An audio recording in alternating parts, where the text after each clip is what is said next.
হচ্ছে? হ্যাঁ দেখো,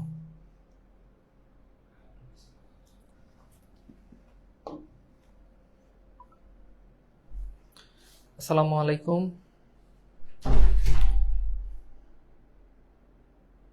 প্রিয় শিক্ষার্থীরা, কেমন আছো তোমরা? হোপফুলি ভালো আছো এবং সবকিছু দেখতে পাচ্ছ কিনা আমাকে একটু জানাও। আমরা শুরু করব আমাদের আজকের ক্লাস। আজকে আমরা শরৎচন্দ্র চট্টোপাধ্যায়ের বিখ্যাত সেই বিলাসী গল্প নিয়ে আলোচনা করব।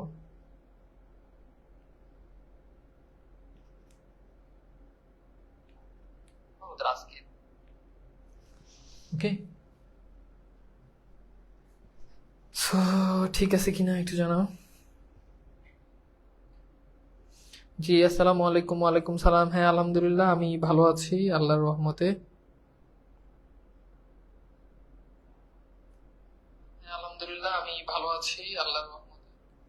ওকে, তাহলে আমরা শুরু করি। হ্যাঁ আমরা শুরু করি আমাদের আজকের ক্লাস। আসসালামু আলাইকুম, জুম্মা মুবারক। ওয়ালাইকুম সালাম। কেমন আছেন ভাই? আলহামদুলিল্লাহ ভালো আছি। প্রচন্ড গরম, গরমের মধ্যেও আল্লাহ তাআলা ভালো রেখেছে, এই জন্য শুকরিয়া, এবং আমাদের ক্লাস নিতে পারতেছি। ওকে, তো চলো আমরা শুরু করি। আমরা আজকে প্রথমত এই বিলাসী যে গল্পটা রয়েছে, এই গল্পটা আমরা প্রথমত একটু জানবো যে এইটা কোন পত্রিকাতে আসলে প্রথম প্রকাশিত হয়। তো এটা একটু মনে রাখবে, বিলাসী ভারতী। হ্যাঁ, বিলাসী ভারতী, অর্থাৎ বিলাসী যে গল্পটা রয়েছে এই গল্পটা ভারতী পত্রিকাতে কি হয়, প্রকাশিত হয়। বিলাসী গল্পটা ভারতী পত্রিকাতে প্রকাশিত হয়। তো এইবার আমরা একটু এর মূল ভাবটা যদি একটু জানি, যে বিলাসী গল্পে শরৎচন্দ্র চট্টোপাধ্যায় 20 শতকের প্রথমার্ধে, মানে 20 শতকের প্রথম দিকে ভারতবর্ষে বাঙালি রক্ষণশীল হিন্দু সমাজের বর্ণ প্রথা, কুসংস্কার, মিথ্যাচার, সবল কর্তৃক দুর্বলের উপর অত্যাচার, অর্থাৎ সবল মানে হচ্ছে যার জোর রয়েছে, যার ক্ষমতা আছে, তার উপর সেই কর্তৃক দুর্বলের উপর যে অত্যাচার এবং অন্যায়, হৃদয়হীনতার নানা প্রসঙ্গ তিনি রূপায়ণ করেছেন। তো এই হচ্ছে আমাদের মূল বিষয়বস্তু। আমরা যদি একটু ক্যারেক্টার গুলো নিয়ে যদি আলোচনা করি, ঠিক আছে, সেই ক্যারেক্টার গুলোর কথা আমরা যদি একটু আলোচনা করি, আমাদের এখানে প্রথম যে ক্যারেক্টার সেটা হচ্ছে মৃত্যুঞ্জয়। হ্যাঁ, মৃত্যুঞ্জয় হচ্ছে আমাদের এই গল্পের প্রধান নায়ক চরিত্রে যিনি রয়েছে। এরপর আমরা দেখতে পাই নায়িকার নাম হচ্ছে বিলাসী। ওকে, এছাড়া এখানে উল্লেখযোগ্য আরেকটা চরিত্র, তার নাম হচ্ছে ন্যাড়া। এই ন্যাড়া হচ্ছে গল্প কথক, অর্থাৎ যার জবানিতে গল্প বর্ণনা হয়েছে তার নাম হচ্ছে ন্যাড়া। ওকে, আর তোমাদেরকে একটু বলে রাখি, বিলাসী এটা আমাদের আজকে কিন্তু প্রথম পর্ব। তো আজকের পর্বের পরে আরো একটা পর্ব হবে।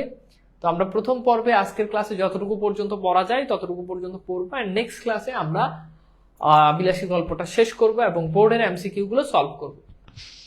তো যেখানে ছিলাম মৃত্যুঞ্জয়, বিলাসী, এরপর হচ্ছে ন্যাড়া, এরপর হচ্ছে তার এক জ্ঞাতি খুড়া ছিল। এই হচ্ছে আমাদের ক্যারেক্টার। তো এই গল্পে আমরা যদি দেখি, এই গল্পের মেইন থিমটা হচ্ছে, এই গল্পে প্রথমত যে জিনিসটা দেখানো হয়েছে, বিভিন্ন ধরনের কুসংস্কার দেখানো হয়েছে। দুঃখিত, আমার একটা কল আসছিল। তো যেটা বলছিলাম যে কি, যে এই গল্পে প্রথমত লেখক বুঝাতে চেয়েছেন বিভিন্ন ধরনের যে সামাজিক যেই কুসংস্কার, সেগুলোকে লেখক এখানে তুলে ধরেছেন। কুসংস্কার, সেখানে এগুলো তুলে ধরেছেন। এখন কুসংস্কার মানে কি? কুসংস্কার হচ্ছে সমাজে প্রচলিত এমন কিছু প্রথা বা এমন কিছু নিয়ম কিংবা মানুষের মনোভাব যেটা বাস্তবে আসলে রিলেভেন্ট না, যেটা বাস্তবে আসলে সম্ভব না। তো এই ধরনের জিনিসগুলোকে বলা হয় কি, এটা হচ্ছে কুসংস্কার। যেমন আগে একটা সময় ছিল, এখনো অনেক মানুষ বিশ্বাস করে যাদের বাচ্চা কাচ্চা হয় না, তোমরা লাল সাল উপন্যাস পড়লে সেখানে দেখবা, তো যাদের বাচ্চা কাচ্চা হয় না তারা বাচ্চা কাচ্চার জন্য তারা ঠাকুরের কাছে যায়, বাবার কাছে যায়। তারা বিশ্বাস করে যে ঠাকুর বা বাবা তাকে বাচ্চা দিতে পারবে, কিন্তু বাস্তবে এটা একটা একেবারে নিছক কুসংস্কার। ঠাকুর বাবা এরা কখনোই বাচ্চা দিতে পারে না, তাই না?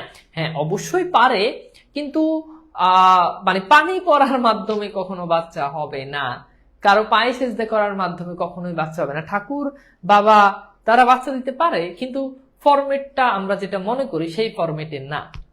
তো এইটা হচ্ছে কুসংস্কার। আমরা এই গল্পে এরকম কুসংস্কারের যে ব্যাপারটা সেটা আমরা দেখতে পারবো। এরপর হচ্ছে নিম্ন শ্রেণীর মানুষদের উপর অত্যাচার, সেটা এখানে আমরা দেখতে পাবো। নিম্ন শ্রেণীর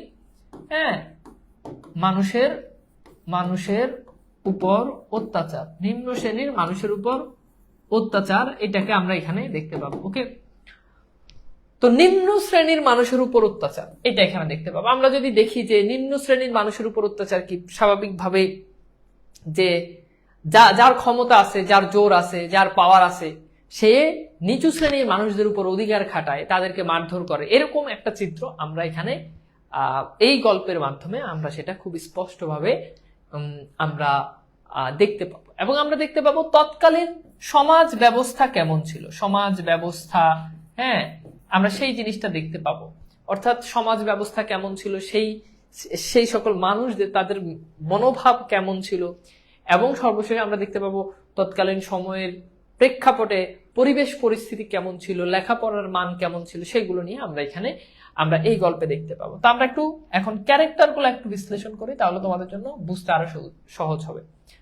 তো মৃত্যুঞ্জয়, সে আদুবাই বুঝো, মানে পড়াশোনাতে একেবারেই দুর্বল, কিন্তু তার হৃদয় ছিল প্রচন্ড বড়। সে ছেলেপেলেদের, গ্রামে যারা ছেলেপেলেদেরকে যারা শিখতে পারতো না, যারা পড়তে পারতো না টাকার জন্য, সে তাদেরকে টাকা পয়সা দিত। এভাবে সে মানুষদেরকে কি করতো, সাহায্য সহযোগিতা করতো। কিন্তু গ্রামের মানুষরা ছিল খুবই খারাপ। এরা মৃত্যুঞ্জয়কে, ধরো নিজের ছেলেকে শিখিয়ে দিত, যে বলতো যে আমি ফর্ম ফিল আপ করতে পারতেছি না, আমার টাকা নাই, আমাকে টাকা দাও, এই সব কথা বলে তারা কি করতো, তারা টাকা নিয়ে নেয়, বুঝছো, মানে মৃত্যুঞ্জয় থেকে টাকা নিয়ে নেয়। অর্থাৎ বাবা মারাও এই ছেলেদেরকে লাগাই দিত যে মৃত্যুঞ্জয় থেকে টাকা চাওয়ার জন্য। তো এই মৃত্যুঞ্জয়ের সাথে বিলাসী নামক একটা মেয়ে, তার সাথে বিলাসী যে ছিল, সে ছিল আমাদের এই গল্পে নিচু শ্রেণীর মানুষ, অর্থাৎ সে ছিল সাপুরে মেয়ে। এই সাপুরে মেয়ে বিলাসী। এখন সাপুরেদের অর্থ সামাজিক অবস্থান আমাদের সমাজে কোন জায়গায় সেটা তো বুঝতেই পারছো।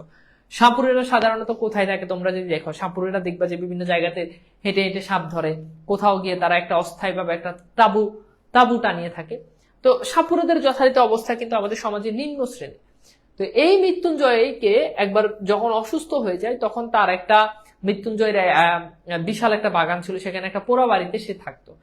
ওই বাড়িটার মাধ্যমে তখন এই বিলাসী তাকে একেবারে যত্ন ভালোবাসা দিয়ে তাকে কি করে, সেবা করে, তাকে সুস্থ করে তোলে। তো তখন বিলাসীর সাথে আসলে মৃত্যুঞ্জয়ের বিয়ে হয়। আর বিলাসীর সাথে মৃত্যুঞ্জয়ের যখনই বিয়ে হয়, তখন এইটাকে তখন বলা হয় অন্ন পাপ। কি বলা হয় বলো? অন্ন পাপ। মানে বিলাসীর হাতে মৃত্যুঞ্জয় ভাত খেয়েছে, এই ভাত খাওয়াটা অন্ন পাপ। তখন এই অন্ন পাপ নিয়ে তার এই জ্ঞাতি খুড়া মানে হচ্ছে চাচা, সে খুব হাইপার হয়ে যায় যে বাবা বিয়ে করেছিস ভালো কথা, কিন্তু তোকে কেন তার হাতে ভাত খেতে হবে? সব খাই ফেলা, কিন্তু ভাত খাইস না বাবা। মানে তুমি বুঝতে পারতেছো, এই যে আমরা যে বললাম যে কুসংস্কার, সেটা কোথা থেকে আসছে বুঝছো? মানে কুসংস্কার কোন লেভেলে চলে গেছে। বিয়ে করছে, এখন বলো ভাত খাওয়া যাবে না বাবা, তুই সব খা, ভাত খাইস না। কথা কি বুঝছো? এটাকে বলছে কি অন্ন পাপ, যে ভাত খাওয়া যাবে না। এখন সে তার বিয়ে করা বউর হাতে ভাত খাবে, যা ইচ্ছে তা খাবে, যা মন চাই তা খাবে, এটা একান্ত তার ব্যক্তিগত ব্যাপার। তাহলে এখানে অন্য পাপ বলে কিছু আছে বলো? তুমি বিয়ে করছো, তুমি কি খাবা না খাবা সেটা তুমি আর তোমার বউ ডিসাইড করবে।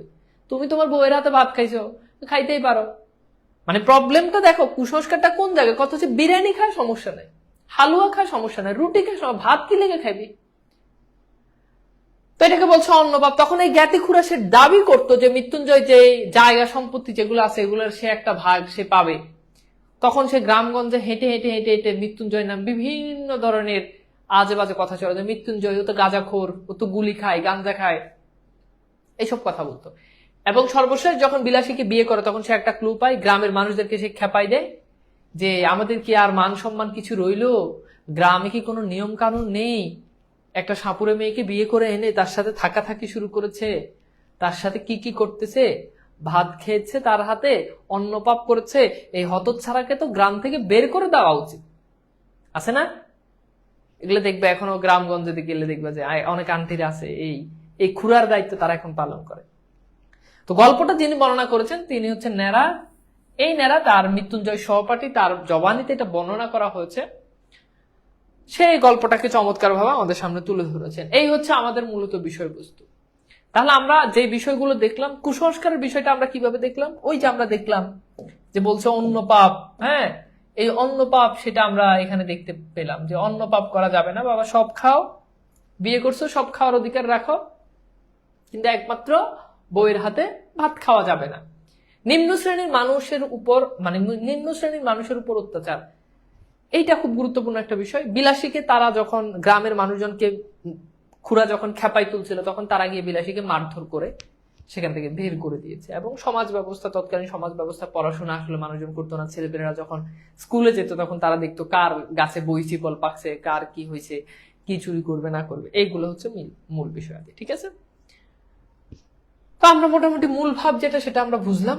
হ্যাঁ, এবার আমরা একটু শরৎচন্দ্র চট্টোপাধ্যায়কে নিয়ে একটু দেখি। তিনি হচ্ছেন পশ্চিমবঙ্গের হুগলিতে জন্মগ্রহণ করেন, জন্মমৃত্যু দেওয়া আছে, এবং তার সাহিত্যিক উপাধি হচ্ছে অপরাজেয় কথাশিল্পী। ওকে, এবং তার প্রথম মুদ্রিত রচনা সেটা হচ্ছে মন্দির। এই মন্দির গল্পের জন্য তিনি হচ্ছে কুন্তলিন পুরস্কার পান। তার প্রথম উপন্যাসের নাম হচ্ছে বড়দিদি, এবং তার সর্ববৃহৎ উপন্যাস যেটা সেটা হচ্ছে শ্রীকান্ত। এটা একটা আত্মরচিত মূলক উপন্যাস। এছাড়া তার আরো অনেকগুলো উপন্যাস রয়েছে, যেমন বড়দিদি, পথের দাবি, এটা রাজনৈতিক উপন্যাস, পল্লী সমাজ, এরপর হচ্ছে পরিণীতা, দেনা পাওনা, এরপর হচ্ছে চরিত্রহীন, গৃহদাহ, বিরাজ বউ, দেবদাস, অরক্ষণীয়া, চন্দ্রনাথ, নববিধান, নিষ্কৃতি, পণ্ডিত মশাই, ভামুনের মেয়ে, বারোয়ারি উপন্যাস ইত্যাদি অনেক কিছু তিনি লিখেছেন। বৈকুণ্ঠের উইল, ভালো মন্দ, রসচক্র, এগুলো তার বিখ্যাত ইয়ে রয়েছে। তো আমরা একটু ওগুলোতে আমরা আর আলোকপাত না করে সরাসরি চলে যাচ্ছে আমাদের মূল গল্পে। তা আমি এখন মূল গল্পটা পড়বো, তোমরা দয়া করে ধৈর্য ধরে পুরো গল্পটা ভালো করে শুরু থেকে শেষ পর্যন্ত ক্লাসটা করবা, তাহলে উপকৃত হতে পারবা। ঠিক আছে? নেরা কি কবি? এই গল্পটা আসলে কিছু জায়গাতে নেরা নিজের জবানিতে বর্ণনা করেছেন, কিছু কিছু জায়গাতে লেখক, হ্যাঁ, নেরার মধ্যে ঢুকে গিয়ে লেখক লিখেছেন, কিন্তু নেরা স্বতন্ত্র একটা, বুঝতে পেরেছ? মানে নেরাটাই মূলত লেখকের আরেকটা প্রকাশ। তাহলে আমি কি শুরু করতে পারি? বলো তো ভাইয়া, আমি কি শুরু করব? আমি কি শুরু করব? ওকে, চলো আমরা তাহলে শুরু করি। হ্যাঁ, তো এখানে বলছে,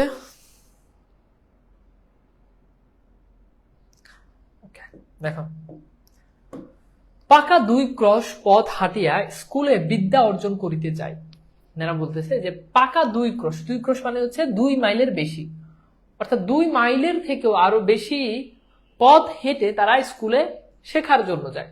আমি একা নই, 10-12 জন, অর্থাৎ তারা একা নয়, আরো 10-12 জন মিলে, যাদের বাটি পল্লী গ্রামে, তাদের ছেলেদের শতকরা 80 জনকে এমনই করিয়া বিদ্যা লাভ করতে হয়।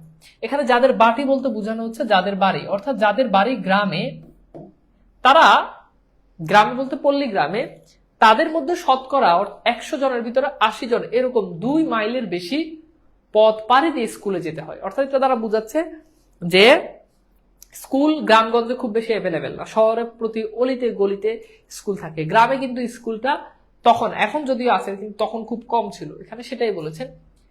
এরপর খেয়াল করে দেখো, এরপর বলছে, ইহাতে লাভের অঙ্ক শেষ পর্যন্ত একেবারে শূন্য না পড়িল, যাহা পরে তাহা হিসাব করিবার পক্ষে এই কয়টা চিন্তা করিয়া, এ কথা চিন্তা করিয়া দেখিলেই যথেষ্ট হইবে যে ছেলেদের সকাল 8টার মধ্যে বাহির হইয়া যাতায়াতে 4 ক্রোশ পথ ভাঙিতে হয়।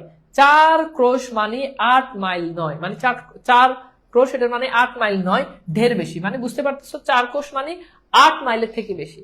বর্ষার দিনে মাথার উপর মেঘের জল ও পায়ের নিচে 1 হাঁটু কাদা, এবং গ্রীষ্মের দিনে জলের বদলে কড়া সূর্য এবং কাদার বদলে ধুলোর সাগর সাঁতার দিয়ে স্কুল ঘর করিতে হয়। অর্থাৎ এখানে তখন তাদের যে দুর্ভোগ সেটার কথাই তুলে ধরেছেন, যে তারা বর্ষাকালে মেঘ, মাথার উপর থাকে মেঘ, নিচে থাকে কাদা, আর গ্রীষ্মকাল যখন হয় তখন থাকে নিচে থাকে বালু, উপরে থাকে ঠাডা রোদ, সেটার কথা বলেছে।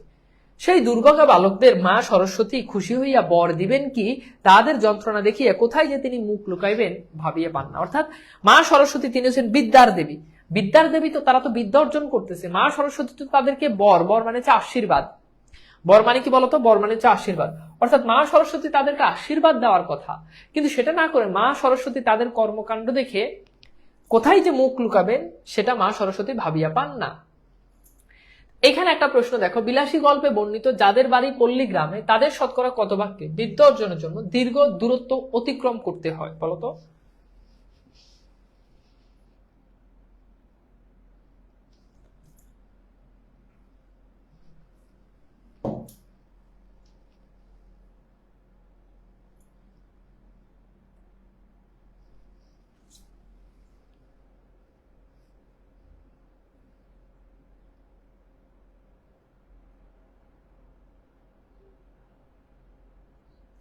দ্রুত প্রশ্নটা সলভ করো।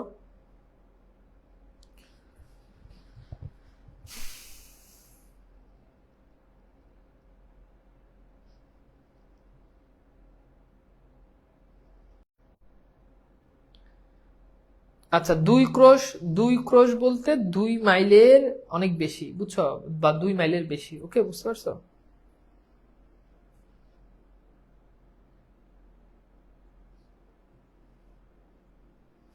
ওকে, দ্রুত একটু প্রশ্ন উত্তর করো।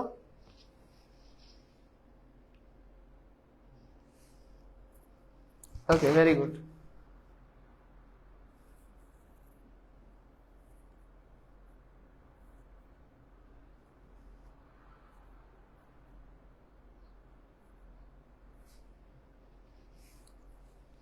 ওকে, ভেরি গুড।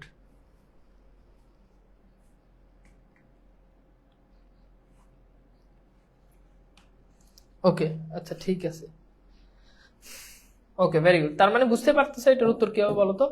এটার উত্তর হচ্ছে 80 ভাগ। হ্যাঁ, এটার উত্তর হচ্ছে 80 ভাগ। আচ্ছা, এখানে কি একটু কনফিউশন তৈরি হয়েছে, একটু ক্লিয়ার করে দিই। সেটা হচ্ছে 2 ক্রোশ মানে হচ্ছে 2 মাইলের বেশি। এখন যদি তাই হয় তাহলে 4 ক্রোশ মানে 8 মাইল নয়, ঢের বেশি।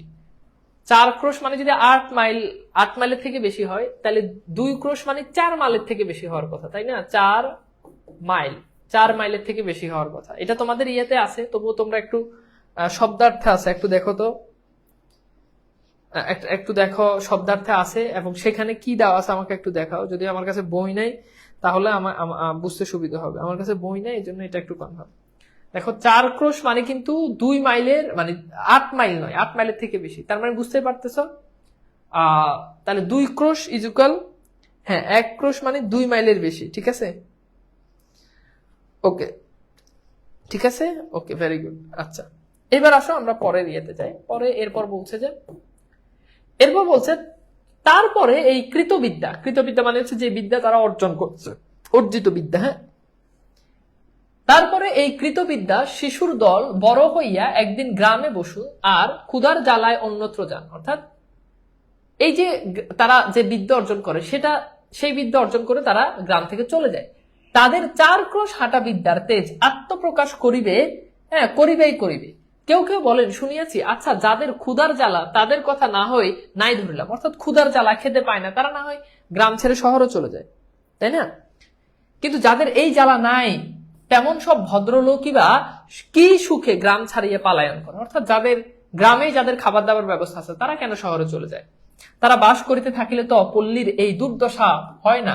অর্থাৎ তারা যদি গ্রামেই যদি বাস করে, শিক্ষিত মানুষরা গ্রামে বাস করলে তো গ্রামের অনেক উন্নয়ন হয়, কিন্তু শহরে চলে গেলে তো আর গ্রামের কোনো উন্নয়ন হয় না। এরপর দেখো, ম্যালেরিয়ার কথা নাই পড়িলাম। অর্থাৎ তখন ম্যালেরিয়া খুব অ্যাভেলেবেল ছিল, একটা রোগ ছিল ম্যালেরিয়া। সে যাক, কিন্তু ওই 4 ক্রোশ হাঁটার জ্বালায় কত ভদ্রলোকই যে ছেলেপুলে লইয়া গ্রাম ছাড়িয়া শহরে পালায়ন করে, তাহার আর সংখ্যা নাই। অর্থাৎ ওই যে 4 ক্রোশ পথ মানে 8 মাইলের বেশি পথ ছেলে মেয়ে স্কুলে হেঁটে যায়, এই যন্ত্রণায় অনেকে কি করে, গ্রাম ছেড়ে, অনেকে গ্রাম থেকে শহরে চলে যায়। তাহলে দেখো, বিলাসী গল্পে ভদ্রলোকদের শহর ছেড়ে গ্রামে আসা হয় না কেন? অর্থাৎ যদি এটা আমাদের এখানের সাথে সম্পর্কিত না, এখন পর্যন্ত আসে না এই প্রসঙ্গটা, আমরা এটা একটু পরে পড়ি। আচ্ছা, এরপর দেখো, তারপরে একদিন ছেলেপুলে পড়াও শেষ হয় বটে, তখন কিন্তু, হ্যাঁ, শহরের সুযোগ সুবিধা রুচি লইয়া তাদেরকে গ্রামে ফিরিয়ে আসা চলে না। বুঝতে পারতেছ? অর্থাৎ তারা যখন পড়াশোনা শেষ করে তখন কিন্তু তারা গ্রামে আসে না। যেমন আমি পড়াশোনার জন্য ঢাকায় আসছি, আমি কিন্তু ঢাকা ছেড়ে আর গ্রামে যাব না। তো সেটাই বলছে, কিন্তু থাক এ সকল বাজে কথা। স্কুলে যাই 2 ক্রোশের মধ্যে, এমন আরো তো 2-3খানা গ্রাম পার হইতে হয়। অর্থাৎ ওই যে 2 ক্রোশ পথ, অর্থাৎ 8 মাইলের উপর পথ, সেটা যখন পার হতে হয়, মাঝখানে তো আরো 2-3টা গ্রাম তাদেরকে পার করতে হয়। কার বাগানে আম পাকিতে শুরু করিয়াছে, কার বনে বইছি মানে হচ্ছে বড়ই, কুল যেটাকে বলি, বইছি ফল অপর্যাপ্ত ফলিয়াছে, মানে মোটামুটি পেকেছে। কার গাছে কাঁঠাল, হ্যাঁ, পাকিলো বলিয়া, কার মর্তমান রম্বার কাদি মানে হচ্ছে, মানে দাঁড়িয়ে আছে এরকম, রম্বার কাদি মানে হচ্ছে কলার ছড়া, কাটিয়া লইবার অপেক্ষা মাত্র। অর্থাৎ তারা কখন যে এগুলো কেটে নিবে, যখন স্কুলে যায় তখন তারা সেই চিন্তায় করতে থাকে। তো এখানে এই প্রশ্নটা একটু সলভ করো, দেখো এটা পারো কিনা। এই প্রশ্নটা একটু সলভ করো, একটু পড়াতে মনোযোগ দাও। হ্যাঁ, মানে একটু পড়াতে মনোযোগ দাও, এই ইয়েটা কিন্তু খুব গুরুত্বপূর্ণ, অনেক গুরুত্বপূর্ণ লাইন আছে, সেগুলো না বুঝলে দেখবা যে মানে পারতেছো না। হ্যাঁ, তো একটু গুরুত্ব দাও। তাহলে এটা কি হবে যে ভদ্রলোকরা শহর ছেড়ে গ্রামে আর আসে না কেন? একটা হচ্ছে গ্রামের পরিবেশ পছন্দ হয় না বলে, গ্রামের শিক্ষার ভালো পরিবেশ নাই বলে, তারপর হচ্ছে শহরের নাগরিক সুযোগ স্বাচ্ছন্দ্য। তার মানে বুঝতে পারতেছে এটার উত্তর হচ্ছে কি? এটার উত্তর হচ্ছে সি। দেখো এখানে আমরা যদি আগের ইয়েতে যদি বলি তাহলে তোমরা দেখবা এইখানে এই যে দেখো, এই যে এখানে হচ্ছে একদিন ছেলেপুলে পড়াও শেষ হয়, কিন্তু তখন শহরের সুবিধা আর রুচি লইয়া, শহরের সুবিধা, এই যে দেখো শহরের সুবিধা আর রুচি লইয়া তাদের গ্রামে ফিরে আসে, চলে না। তো এখানে রাইট অ্যান্সার কিন্তু এইটা হবে। হ্যাঁ, নাগরিক সুবিধার স্বাচ্ছন্দ্য বোধ, এটা। এখানে অনেকেই এটার উত্তর আগে দেখে উত্তর করতেছে খ, বাট এটার উত্তর কিন্তু সি হবে। হ্যাঁ, যারা খ উত্তর করছে ওরা দেখে দেখে উত্তর করছে। আচ্ছা, এরপর দেখো, কার কানাচে ঝোপের মধ্যে আনারসের গায়ে রং ধরিয়াছে। আনারসের গায়ে রং ধরিয়াছে মানে আনারস যখন পাকে তখন হলুদ হয়ে যায়, মানে আনারস আস্তে আস্তে কি হচ্ছে, পাকতেছে এরকম। কার পুকুর পাড়ে খেজুরের মেথি কাটিয়ে খাইলে ধরা পড়িবার সম্ভাবনা অল্প। অর্থাৎ ছেলেরা যখন যখন স্কুলে যায় তখন আসলে পড়াশোনা থেকে তাদের মনোযোগ বেশি এই দিকে থাকে, কার গাছে কি ধরতেছে। এই জন্য বলছে খেজুরের মেথি। খেজুরের মেথি মানে বুঝো, খেজুরের ছড়া থাকে, এই খেজুরের মেথি পেরে খাইলে সেখান থেকে কি হবে, সম্ভাবনা, অর্থাৎ মানুষজন ধরতে পারবে না, এরকম কোথায় আছে তারা সেটা খোঁজে। এইসব খাবার লইতেই সময় যায়, কিন্তু আসল যা বিদ্যা, অর্থাৎ এগুলো করতে করতেই সময় চলে যায়। আসল যে পড়াশোনা। কামসাটকার রাজধানীর নাম কি? অর্থাৎ এই যে কোন একটা দেশের কোন একটা জায়গায় সেটা রাজধানীর নাম কি সেটা তারা জানে না। এবং সাইবেরিয়ার খনির মধ্যে রূপা মেলে নাকি সোনা মেলে সেটা তারা জানে না। খনির মধ্যে, সাইবেরিয়ার খনিতে কি রূপা মিলে নাকি সোনা মিলে সেটা তারা জানে না।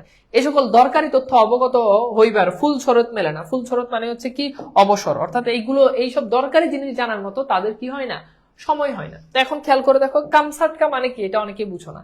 প্রকৃত উচ্চারণ কামসাটকা, ঠিক আছে? রাশিয়ার অন্তর্গত সাইবেরিয়ার উত্তর পূর্ব অবস্থিত একটি উপদ্বীপ। তাহলে কামসাটকা হচ্ছে কি, একটি উপদ্বীপ। আর এই কামসাটকার রাজধানী কি, পেট্রোপাভলোভস্ক। এটা হচ্ছে কি কামসাটকার যে রাজধানী সেটা। অর্থাৎ এই রাজধানীর নাম কি তারা সেটা জানে না। তোমরা ভার্সিটিতে গেলে দেখবে যে তোমাদেরকে এটা পড়তে হবে, ভার্সিটি অ্যাডমিশনে তোমাদেরকে সাধারণ জ্ঞানে পড়তে হবে কোন দেশের রাজধানী কি, কোন দেশের মুদ্রার নাম কি, হ্যাঁ, কোন দেশের সিনেটের নাম কি, কোন দেশের সংসদের নাম কি, এগুলো তোমাদেরকে পড়তে হবে। তো সেটাই গুরুত্বপূর্ণ সাধারণ জ্ঞান, তারা জানে না। জৈনিক পল্লী বালকের ডায়েরি হইতে নকল তার আসল নামটা কাহারও জানিবার প্রয়োজন নাই, নিষেধও আছে। ডাক নামটা না হয় ধরুন নেরা। এইবার বলতে যে ডাক নামটা না হয় ধরেন যে নেরা, এখন নেরা তার কথা বলছে। কাজে এই এক্সামিনের সময় এডেন কি, এডেন হচ্ছে আরব দেশের লবণ উৎপাদনের সমুদ্র বন্দর। এডেন কি জিজ্ঞাসা করিলে বলি ফার্সিয়ার বন্দর। তাহলে এডেন হচ্ছে কি, আরবের একটা লবণ উৎপাদনের সমুদ্র বন্দর। কিন্তু যখন এক্সামিনের সময় অর্থাৎ পরীক্ষার সময় তাদেরকে যদি জিজ্ঞেস করা হয় যে এডেন কি, তখন তারা বলে যে ফার্সিয়ার বন্দর, মানে ভুলভাল উত্তর দেয়। হুমায়ুনের বাপের নাম জানিতে চাইলে লিখিয়া দেয় তুগলক খা, উল্টাপাল্টা লিখে দেয় হুমায়ুনের বাপের নাম তুগলক খা। এবং আজ 40-এর কোঠায় পার হইয়াও দেখি এ সকল বিষয়ের ধারণা প্রায় একই রকমই আছে।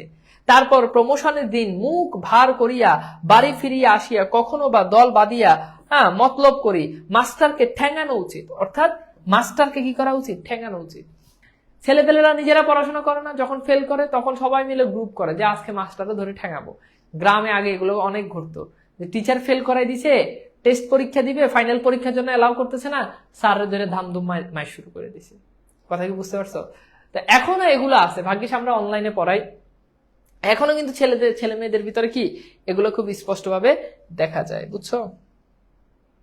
আচ্ছা, তারপর দেখো, কখনো বা ঠিক করি অমন বিশ্রী স্কুল ছাড়িয়ে দেওয়াই কর্তব্য। অর্থাৎ তারা মাঝে মধ্যে ডিসিশন নেয় যে এরকম বিশ্রী বাজে স্কুলে আর কি করব না, পড়বো না, নিজে পড়াশোনা করে না, আর ফেল করলে বলে যে এটা বিশ্রী স্কুল।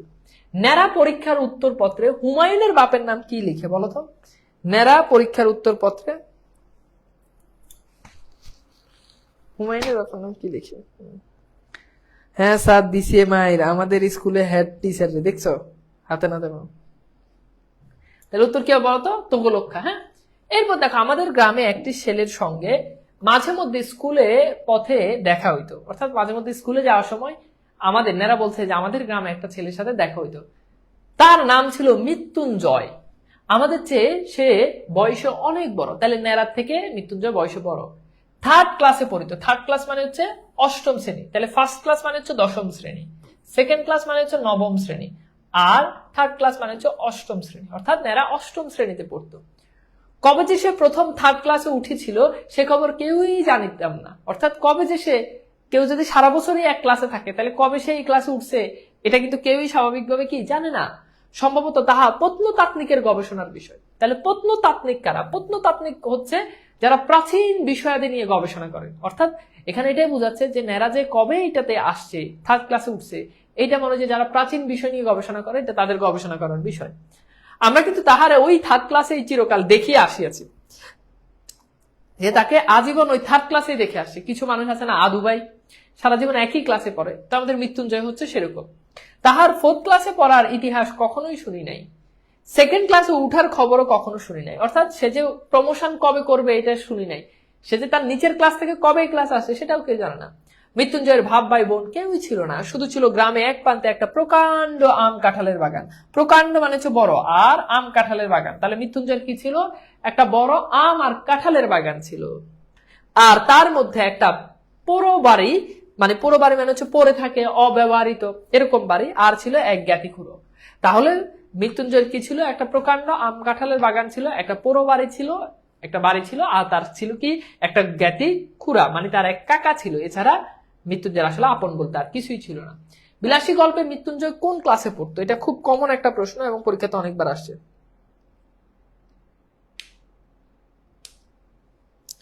ওকে, তাহলে উত্তর হচ্ছে কি বলতো? থার্ড ক্লাসে। ওকে, আচ্ছা, এরপর দেখো খুড়ার কাজ ছিল ভাইপোর নানাবিধ দুর্নাম রটনা করা। অর্থাৎ হেঁটে হেঁটে হেঁটে হেঁটে ভাইপোর নামে দুর্নাম করতো। সে গাঁজা খায়, সে গুলি খায়। গুলি হচ্ছে এই ধরনের, বুঝতেই পারতেছো, হ্যাঁ, দুষ্ট জিনিস একটা। এমনই আরো কত কি, এমনই আরো কত কি, বুঝছো? তার আরেকটা কাজ ছিল বলিয়ে বেড়ানো। ওই বাগানের অর্ধেক তার নিজের অংশ। অর্থাৎ ওই যে মৃত্যুঞ্জয় যে বাগান ছিল সেই বাগানের অর্ধেক খুড়া বলতো যে এটা তার নিজের। নালিশ করিয়া দখল করার অপেক্ষা মাত্র। অর্থাৎ নালিশ করবে, অর্থাৎ সেটা নিয়ে সালিশ করবে, তারপর সে এটা দখল করবে। অবশ্য দখল একদিন তিনি পাইয়াছিলেন বটে, কিন্তু সে জেলা আদালতের নালিশ করিয়া নয়, উপরের আদালতের হুকুমে। অর্থাৎ সে জেলা আদালতের মাধ্যমে সে পায় নাই। কিভাবে সে এটা দখলে নিছে এই তার জমিটা, সেটা আমরা দেখবো। এটা একেবারে গল্প শেষ হলে তোমরা বুঝতে পারবা। গ্রামের এক প্রান্তে কার বাগান ছিল? বুঝতে পারতেছো যে মৃত্যুঞ্জয়ের বাগান ছিল। এরপর দেখো মৃত্যুঞ্জয় নিজে রাধিয়া খাইতো আমের দিনে ওই আম বাগানটা জমা দিয়ে তাহার সারা বছর, হ্যাঁ, সংসার খাওয়া পাওয়া চলিত এবং ভালো করিয়া চলতো। ওই যে আম বাগান ছিল, এটা সে কি করতো? এটা সে জমা দিত, এটা সে ইজারা দিত। দিলে সেখান থেকে তাকে যে টাকা পাইতো বা আম পাইতো সেটা দিয়ে তার সারা জীবন চলতো, মানে সারা বছর চলতো। যেদিন দেখা হইয়াছে সেদিনই দেখিয়াছি মৃত্যুঞ্জয় ছেঁড়া খাতা মলিন বইগুলো বগলে করিয়া পথের এক ধার দিয়ে নীরবে চলেছে। যখনই মৃত্যুঞ্জয়কে দেখেছি তখন দেখেছি তার বগলে বই, ছেঁড়া খাতা, এই বই নিয়ে সে যাচ্ছে। তাহাকে কখনো কারো সহিত যাচিয়া কথা বলিতে দেখি নাই। যাচিয়া মানে হচ্ছে নিজ থেকে। মৃত্যুঞ্জয় কখনো নিজ থেকে কারোর সাথে কথা বলে নাই, বরঞ্চ উপযাচক। তাহলে যাচিয়া মানে হচ্ছে যে নিজের সেদে কথা বলা, আর উপযাচক মানে হচ্ছে মানে যাচিয়া আলাপ করিতে পারে নাই মানে হচ্ছে নিজে কখনো কথা বলতে পারে নাই, বরং উপযাচক। উপযাচক মানে হচ্ছে নিজ ইচ্ছায়।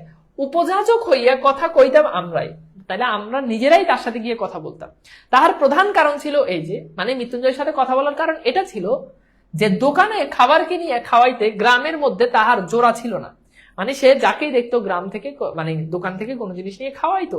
এটা আমি করি, আমার সাথে যখন আমার মানে স্টুডেন্ট ছেলে টেলের যখন দেখা হয় তখন কি করি, ছেলে পেলেদের দেখা হইলে তখন ওই যে ইয়ে করি, এই একটু চা বিস্কুট খাওয়াই, খাও, বুঝছো?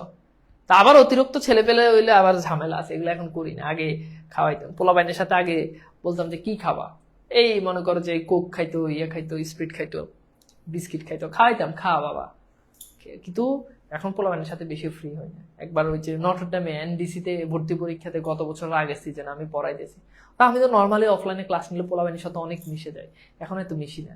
মিশলে বিপদ, দেখতেছি নিজে হাতে হাতে কলমে প্রমাণ পাইতেছি। এই ছেলে আমি ক্লাস নিয়ে বাইরে হইতেছি, নিচে দেখি যে সিগারেট খাইতেছে, তিনটা ছেলে মিলে সিগারেট খাইতে। তা আমি খেয়াল করলাম, আমি আমার মতো করে, তারা এক পাশে সিগারেট খাচ্ছে, আমি আমার মতো করে হেঁটে চলে যাচ্ছি। এরা আমার ডাক, স্যার কোথায় যান? স্যার বাসায় যাচ্ছি। তো পরে কথাবার্তা, পরে আমার ডাক দিল, স্যার বলছে স্যার, তা আমি, ওরা আমার কাছে আসলো, তো আমি বুঝছি যে হাতে এভাবে সিগারেট এভাবে। তো এখন এরা কথাবার্তা বলছে, তো আমি বলছি ঠিক আছে তাহলে থাকো, যাই, বাইক নিয়ে আমি যাচ্ছি। পরে একটা আমার পট করে উঠে বললো যে স্যার প্লিজ মানে সিগারেট আমার হাতে নিয়ে স্যার প্লিজ মনে করছে আমি সিগারেট খাই, বুঝছো? আমি না বুঝি নাই যে আসলে কেন সে আমার ঠোঁট তো অত কালা না, মানুষ হিসেবে তো ঠোঁট যথেষ্ট ফর্সা, তাই না? পরে এরপর আইসা শীতকাল ছিল, টানা 1 মাস প্রতিদিন লিপ জেল মারতাম ঠোঁটের মধ্যে। কি লেগে ও আমার এটা করলো, আমার কি কোন অ্যাঙ্গেল থেকে? পরে মানুষজন বলছে না বাবা তোমার ঠোঁট ঠিক আছে, ওরকম সিগারেট খাওয়া এটা তো মনে হয় না, মানে আমি তো আসলেই খাই না। এখন তারপর থেকে পোলাবেনের সাথে আসলে আর ফ্রি হয় না, বুঝছো? তো এখন এই গল্প আসলে এই বিষয়গুলো আস্তে ধীরে আসতেছে আর কি, জীবনমুখী জিনিসপত্র।